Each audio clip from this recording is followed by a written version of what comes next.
उमेदवार आहेत तुमच्याकडे कोण आहे ते आम्ही विचारतोय ना, तुम्ही सांगितलं पाहिजे ना. सांगतोय उमेदवार आता माऊली शेट्टी सांगितलं ते स्वतः इच्छुक आहेत, दांगट साहेब इच्छुक आहेत, असे अनेक जण इच्छुक असतात.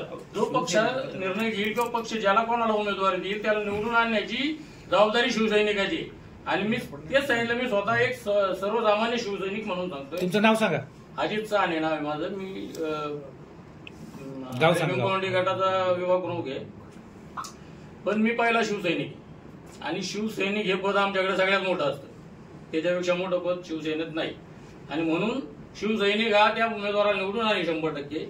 आणि जर समजा तशी वेळ आली, तुम्ही मगाशी जे विचारलं की बाबा जर बाहेरचा एखादा उमेदवार शरदचंद्र पवार साहेबांनी घेतला आणि त्याला त्यांनी तिकीट दिलं तुतारीवर, त्यावेळी 100% विचार करून तो कुणी उमेदवार त्यांनी घेतलेला असतो कदाचित 100% शिवसैनिक विचार करील. त्यावेळी एक भूमिका घेऊन तुम्ही जसं म्हटले अपक्ष द्याल का किंवा काय तुमचं तो आमच्यातला असेल कोणत्यातला असेल काय भूमिका घ्यायची, पण शिवसैनिक सगळ्या एकत्र दिसेल तुम्हाला त्यावेळी. आणि काय करणार जो कोणता उमेदवार आम्ही ठरवू त्यावेळी तो त्यावेळेचा निर्णय असेल, जो ठरवू त्याला 100% निवडून आणू. तुमचे पदाधिकारी नाही म्हणले शिवसेनेचं बोलताय तुम्ही. आम्ही त्यावेळी निर्णय घेणार, कारण आम्हाला आयात केलेला उमेदवार, मी तेच सांगतोय, बाहेरचा एखादा आयात केलेला उमेदवार समजा आणि जबरदस्ती तुतारी आमच्यावर लादायचा प्रयत्न केला, मशाला आम्हाला दिली नाही, तर आम्ही तो निर्णय शिवसैनिक म्हणून घेणार. आणि शिवसेना म्हणून जो त्यावेळी आमचा ठरेल, म्हणजे आघाडीचा असेल का तो युतीचा असेल का असं नाही, तो उमेदवार आम्ही ठरवू. शिवसेनेचा असेल पक्षश्रेष्ठींचे आदेश असतील तर पक्षश्रेष्ठीचे आदेश आहेतच ना, आता बी आहेत ना. काय आदेश?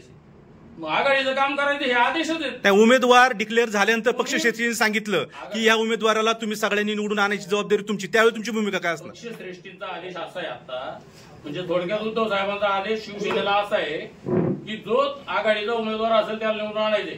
तो तुतारीचा आहे, पंजाचा आहे का मशालीचा हे बघायचं नाही तुम्ही. तरी सुद्धा आमची मागणी काय आहे, आम्ही रडणार.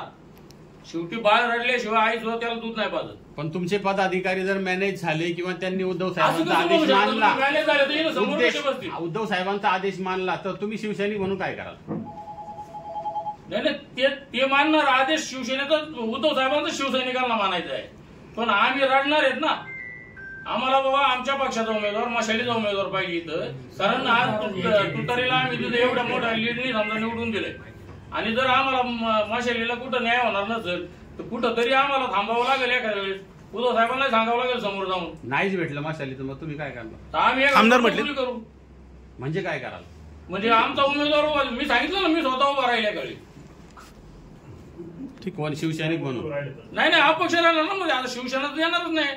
मशालीला तिकीट नाही मिळालं, मशालीला मिळालं तर मग माऊली शेटला मिळेल, दांगट साहेबांना मिळेल, इच्छुकाला मिळेल ना. मी तर मशालीवर इच्छुक नाहीये, पण एखाद्या टायमाला जर बंडखोरी करायची वेळ आली तर मी करीन. आणि शिवसेनेचा शिवसैनिक म्हणून निवडून येईल आणि परत उद्धव साहेबांच्या पाया पडायला जाईल.